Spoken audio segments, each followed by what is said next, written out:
નમસ્કાર મિત્રો, મારું નામ અર્ચના છે. હું વિધવા છું અને એક નાના ગામમાં રહું છું. મારા પતિના મૃત્યુ પછી મારી જિંદગી પૂરેપૂરી બદલાઈ ગઈ હતી. ઘરની ચાર દિવાલોમાં કેદ થઈને મારો એકલવાયો સમય મને કોરીને ખાતો હતો. જિંદગીનો બોજ કેટલો ભારે હોય છે તે મેં એ જ દિવસથી અનુભવવાનું શરૂ કરી દીધું હતું.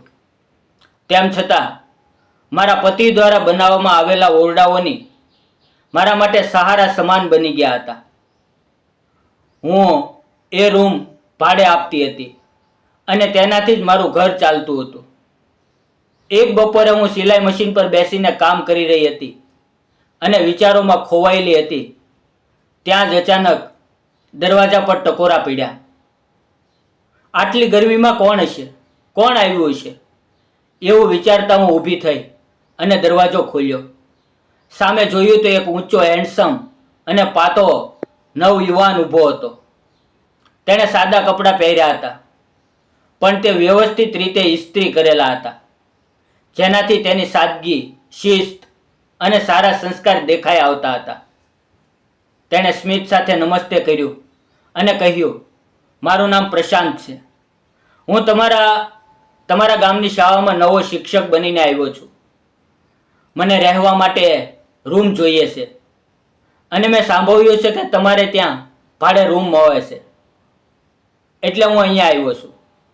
મેં શાંતિથી જવાબ આપ્યો, હા, રૂમ છે. હું ઘરની કુંડી બંધ કરીને દિવાલ પર લટકતી ચાવી લઈને તેને સામેના 2 રૂમ બતાવવા ગઈ. તે બંને રૂમો અત્યારે ખાલી હતા. બાકીના રૂમ પહેલેથી જ ભાડે આપેલા હતા. મેં તાળું ખોલીને રૂમ બતાવ્યા. પ્રશાંત અંદર ગયો, ચારેય બાજુ ધ્યાનથી જોયું અને બોલ્યો, રૂમ સારા છે, મને અહીંયા રહેવું ગમશે. ભાડું કેટલું છે? મેં જણાવ્યું, આ બંને રૂમનું ભાડું 3000 છે અને 1 મહિનાનું એડવાન્સ આપવું પડશે. તે હળવા સ્મિત સાથે બોલ્યો, ઠીક છે, કાલે સવારે પૈસા લઈને આવું છું અને કાલથી શિફ્ટ થઈ જાઉં છું. મેં માથું હલાવીને કહ્યું, ઠીક છે. પછી તેણે નમ્રતાથી મારું અભિવાદન કર્યું અને સ્કૂલ તરફ ચાલ્યો ગયો. હું પાછી મારા રૂમમાં આવી અને સિલાઈના કામમાં વ્યસ્ત થઈ ગઈ, પરંતુ મન વારંવાર એક નવા શિક્ષક તરફ જ ખેંચાઈ રહ્યું હતું. સાંજ પડી, જમીને હું સૂઈ ગઈ અને બીજા દિવસે સવારે આતુરતાથી તેની રાહ જોવા લાગી. લગભગ 9 વાગ્યે તે આવ્યો. હાથ જોડીને નમસ્તે કર્યા અને એડવાન્સના પૈસા આપ્યા. મેં તેને ઘરની ચાવી આપી. તે બોલ્યો, સાંજે મારો સામાન આવશે ત્યારે હું પૂરેપૂરો શિફ્ટ થઈ જઈશ. મેં કહ્યું, ઠીક છે, પહેલાં ચાલો હું તમને ચા આપું. પરંતુ તે હસીને બોલ્યો, ના, અત્યારે મોડું થઈ રહ્યું છે, સ્કૂલે જવાનું છે, ફરી ક્યારેક પીશું. એવું કહીને તે ચાલ્યો ગયો. બરાબર 4 વાગ્યે તે એક ટેમ્પા સાથે આવ્યો. ટેમ્પા પર તેનો ઘણો બધો સામાન હતો. ધીમે ધીમે તેણે બધો સામાન નીચે ઉતારવાનું અને રૂમમાં ગોઠવવાનું શરૂ રાખ્યું. હું આ બધું દરવાજા પાસેથી ચૂપચાપ જોઈ રહી હતી. કદાચ તે એકલો નથી એ વિચારથી મારા મનમાં એક અજીબ સંતોષ હતો. તેનો સંઘર્ષ જોઈને મને લાગ્યું કે થોડીક મદદ કરવી જોઈએ. તેથી હું રસોડામાં ગઈ અને ચાનું પાણી મૂકીને 2 કપ ચા બનાવી. હાથમાં ટ્રે લઈને બહાર આવી તો જોયું કે પ્રશાંત મારી તરફ એકી ટશે જોઈ રહ્યો હતો. તેની આંખોમાં આદરની ચમક હતી. મેં તેને 1 કપ ચા આપી. થોડી વાર અમે વાતો કરતા કરતા ચા પીતા રહ્યા. તે ક્ષણે મને લાગ્યું કે મારી જિંદગીનો એકલવાયો સમય થોડીવાર માટે ક્યાંક ખોવાઈ ગયો છે. તે પછી હું ફરી ઘરની અંદર ગઈ અને મારા કામમાં લાગી ગઈ. આવી જ રીતે 2-3 દિવસ નીકળી ગયા. એ દિવસોમાં મેં અજાણતા જ બારીમાંથી તેની તરફ જોવાનું શરૂ કરી દીધું હતું. સવારે સ્કૂલે જતી વખતે અને સાંજે પાછા ફરતી વખતે તેની વ્યસ્તતા નજર પડતી હતી. ક્યારેક ક્યારેક મને લાગતું હતું કે તે પોતે જ રસોઈ બનાવતો અને જમતો હશે, કારણ કે તેના રૂમમાં એકલતાનો અહેસાસ ખૂબ ઊંડો હતો. એક દિવસ સાંજના લગભગ 6:30 વાગ્યે હું મારા ઘરમાં હતી ત્યારે મેં જોયું કે તેના રૂમમાંથી ધુમાડો નીકળી રહ્યો છે. મને જિજ્ઞાસા થઈ કે સર આખરે શું કરી રહ્યા હશે, એટલે મેં નક્કી કર્યું કે આજે જઈને જોઉં. હું ધીમે ધીમે તેના દરવાજા સુધી ગઈ અને અંદર ડોક્યું કર્યું. સામેનું દ્રશ્ય જોઈને મારું દિલ ભરાઈ આવ્યું. સાહેબ સાચે જ પોતે જ રસોઈ બનાવી રહ્યા હતા. તેમની તન્હાઈ અને લાચારી આ બંને જોઈને મને ખૂબ જ દુઃખ થયું. મેં ધીમેથી અવાજ આપ્યો, સાહેબ, સર, તમે પોતે જ કેમ રસોઈ બનાવો છો? ત્યારે તે અહવા સ્મિત સાથે બોલ્યા, ગામમાં ક્યાંય મેસ એટલે કે લોજ નથી, એટલે મારે જાતે જ બનાવવું પડે છે. તેનો જવાબ સાંભળીને મારું મન પીગળી ગયું. મેં આગળ કહ્યું, સર, તમે એકલા જ રહો છો કે શું? તમારી પત્ની ક્યાં છે? તમારા માતા પિતા?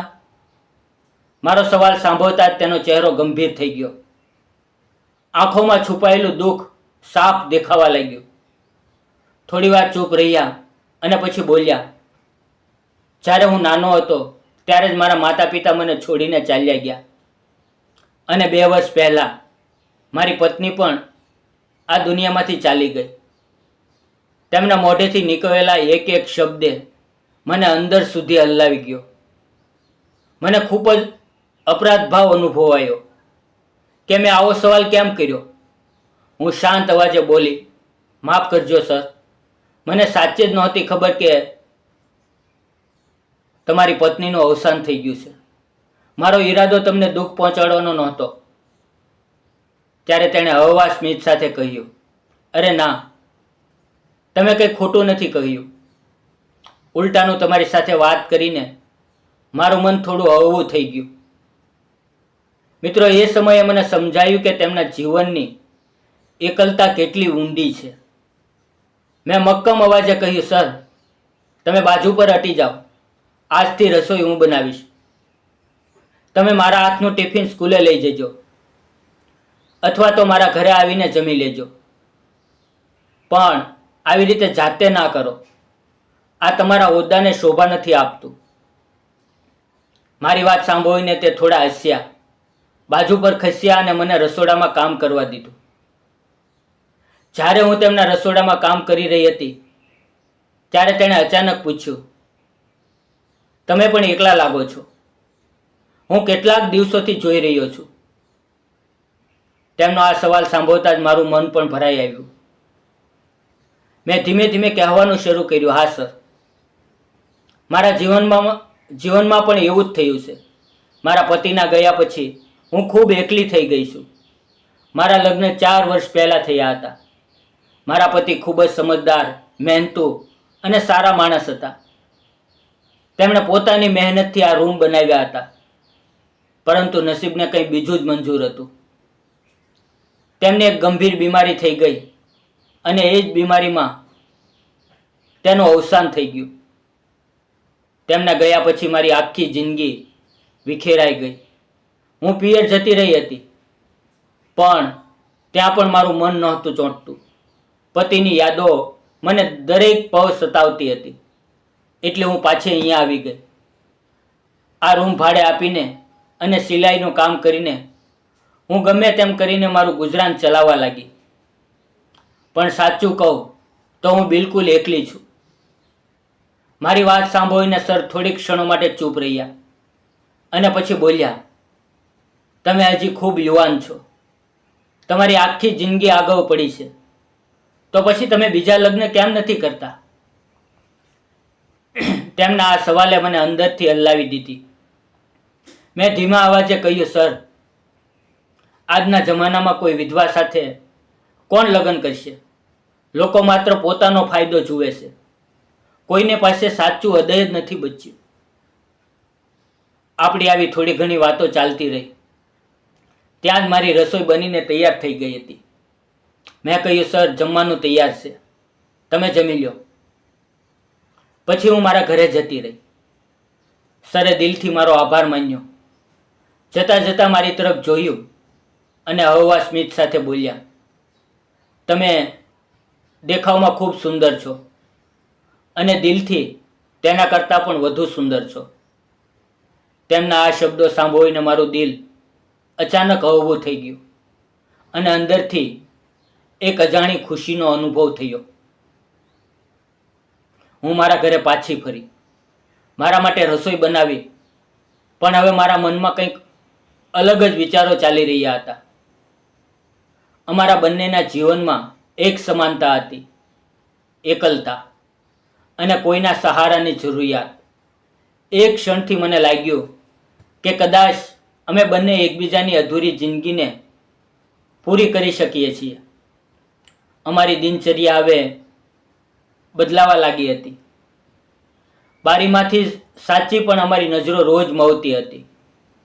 સવારે અને સાંજે અમારી નજરો એકબીજા સાથે ટકરાતી અને એ નજરોમાં શબ્દો કરતાં વધુ વાતો થઈ જતી. એક સાંજે હું જમીને પલંગ પર સૂતી હતી. ઘરમાં ચારે બાજુ સન્નાટો હતો, પણ મન ખૂબ બેચેન હતું. પતિના ગયા પછી આ એકલતા મને વધુ સતાવવા લાગી હતી. એ રાત્રે મારી આંખો સામે વારંવાર સરનો ચહેરો ઘૂમી રહ્યો હતો. તેમની સચ્ચાઈ, તેમનો શાંત સ્વભાવ અને તેમનું દિલથી કરેલું વર્તન મારા દિલ પર ઊંડી છાપ છોડી રહ્યું હતું. અજાણતા જ મારા મનમાં તેમના માટે એક અલગ પ્રકારનું આકર્ષણ ઊભું થવા લાગ્યું. મિત્રો, એક દિવસ સવારે આશરે 9:30 વાગ્યે હું દાદરા ઉતરી રહી હતી કે અચાનક મારો પગ લપસ્યો અને હું પડી ગઈ. પડવાના કારણે મારી કમરમાં એટલી જોરદાર ઈજા થઈ કે ઊભા થવું પણ મુશ્કેલ થઈ ગયું. મારા મોઢામાંથી સિંચ નીકળી ગઈ. મારો અવાજ સાંભળીને સર દોડતા દોડતા આવ્યા. તેમણે મને ખૂબ જ સાવધાનીથી અને પ્રેમથી ઊંચકી અને મારા રૂમમાં લઈ જઈને સુવડાવી દીધી. હું દર્દથી કણસતી હતી. તેમણે તરત જ ડૉક્ટરને બોલાવ્યા. ડૉક્ટરે તપાસ કરીને જણાવ્યું કે કમરમાં ઊંડી ઈજા થઈ છે. તેમણે કેટલીક દવાઓ અને તેલ આપ્યું જેનાથી માલિશ કરવાની હતી. મિત્રો, મારી હાલત એવી હતી કે હું પોતે મારી કમર પર હાથ પણ નહોતી રાખી શકતી. ત્યારે સરે જ એ તેલ લગાવીને મારી કમરની માલિશ કરવાનું શરૂ કર્યું. રોજ 2 વખત 3-4 દિવસ સુધી તેમણે પોતાના હાથે માલિશ કરી. તેમના હાથમાં માત્ર દવાની અસર જ નહોતી, તેમાં સંભાવ, સ્નેહ અને મમતા પણ હતા. ધીમે ધીમે મારી તબિયત સુધરવા લાગી. એ દિવસોમાં સરે મારી સંભાવ બિલકુલ એવી રીતે રાખી જેમ કોઈ પોતાના મા બાપ કે પતિની રાખે. દવાઓ, જમવાનું, આરામ, દરેક જવાબદારી તેણે ઉપાડી લીધી. આ બધી બાબતોએ મારા મનમાં તેમના પ્રત્યે ઊંડો આદર પેદા કર્યો અને અજાણતા જ એક ગૂઢ પ્રેમ પણ અંકુરિત થવા લાગ્યો. 2 દિવસ સુધી તેણે પોતાના હાથે રસોઈ બનાવીને મને જમાડી. મને લાગવા માંડ્યું કે કદાચ ઈશ્વરે તેમને મારા જીવનમાં કોઈ ખાસ કારણસર મોકલ્યા છે. સમય આગળ વધતો ગયો અને હું ફરીથી સાજી થઈને ચાલવા લાગી. એક દિવસ જ્યારે હું કપડાં સૂકવવા બહાર નીકળી, અચાનક અમારી નજરો મળી. એ નજરો સામાન્ય નહોતી. તેમાં ઘણું બધું છુપાયેલું હતું. સરની નજરો પણ મારા પ્રત્યે સ્નેહથી ભરેલી હતી. એ દિવસે મેં ખાસ વાનગીઓ બનાવી હતી. મનમાં વિચાર આવ્યો કે આજે તેમને ટિફિન આપવાના બદલે ઘરે બોલાવીને સાથે જમાડું. મેં અવાજ આપ્યો અને કહ્યું, સર, આજે તમને ટિફિન નહીં મળે. આજે તમે મારા ઘરે જમવા આવો. તે હસ્યા અને માથું હલાવીને હા પાડી. સાંજે સ્કૂલેથી પાછા ફર્યા પછી રાત્રે 8 વાગ્યે તે મારા ઘરે આવ્યા. મેં તેને આદરપૂર્વક બેસાડ્યા અને જમવાનું પીરસ્યું. મારા ઘરમાં ટીવી હતું એટલે અમે જમતા જમતા ટીવી પણ જોવા લાગ્યા. અમે બંને સોફા પર પાસે બેઠા હતા અને ટીવી પર એક હિન્દી રોમેન્ટિક ફિલ્મ ચાલી રહી હતી. ફિલ્મના રોમાન્ટિક દ્રશ્યો જોઈને અમારી વચ્ચે પણ એક અલગ જ વાતાવરણ બની ગયું. અમારી નજરો વારંવાર એકબીજા સાથે ટકરાતી હતી. હું નજરો ઝુકાવી લેતી, પણ તેમની નજરો મારા પરથી હટતી જ નહોતી. જમવાનું પૂરું થયા પછી તેણે મારા બનાવેલા ભોજનના ખૂબ વખાણ કર્યા. તેમના મોઢેથી નીકળેલા એક એક શબ્દ મારા દિલને સુકૂન આપી રહ્યો હતો. હું ઊભી થઈને ઘરની સફાઈ કરવા લાગી, પણ તે હજી પણ ટીવી જોઈ રહ્યા હતા. થોડી વાર પછી હું પણ તેમની પાસે સોફા પર આવીને બેસી ગઈ. હવે અમે બિલકુલ નજીક નજીક હતા. ફિલ્મના રોમાન્ટિક સંવાદો સાંભળતા સાંભળતા અમારા દિલ પણ અજાણતા જ એક થઈ રહ્યા હતા. ત્યારે જ અચાનક સરે મારી તરફ જોયું અને શાંત અવાજે કહ્યું, અર્ચના, મારે તમને કંઈક કહેવું છે. હું થોડી ગભરાઈ, પણ હિંમત ભેગી કરીને બોલી, કહો ને સર. તેણે ઊંડો શ્વાસ લીધો અને બોલ્યા, મને તમે ગમો છો. માત્ર દેખાવમાં જ નહીં, પણ તમારો સ્વભાવ, તમારી વાતો, તમારું દિલથી કરેલું વર્તન, બધું જ. અર્ચના, મને તમારાથી પ્રેમ થઈ ગયો છે. તમેના આ શબ્દો સાંભળીને હું પળભર માટે સ્તબ્ધ થઈ ગઈ. મારું દિલ ઝડપથી ધડકવા લાગ્યું. મેં ક્યારેય વિચાર્યું પણ નહોતું કે મારી જિંદગીમાં ફરી કોઈ મારી સામે આ રીતે પ્રેમનો ઇજહાર કરશે. હું કંઈ બોલી નહીં, બસ ચૂપ રહી. મારું મૌન જોઈને તેમણે આગળ કહ્યું, મેં માત્ર મારી ભાવનાઓ વ્યક્ત કરી છે. આગળનો નિર્ણય પૂરેપૂરો તમારો રહે. તમને જે યોગ્ય લાગે તે કરજો.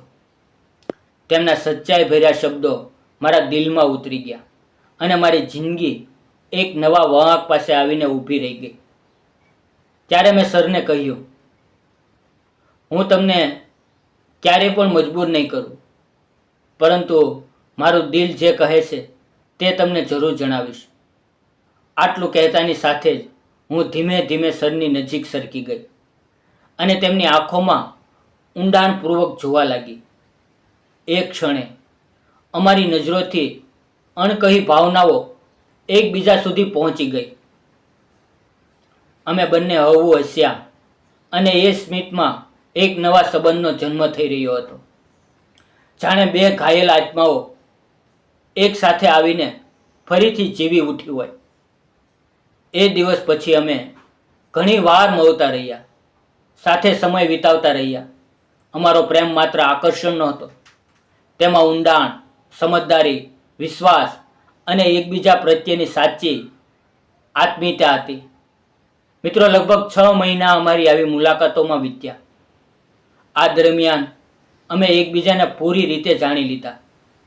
પોતાના દુઃખ, દર્દ અને સુખદ યાદો વહેંચી અને જિંદગીના સપનાઓ પર પણ વાતો કરી. આખરે અમે નક્કી કર્યું કે હવે આ સંબંધને સાચી ઓળખ આપવી જોઈએ.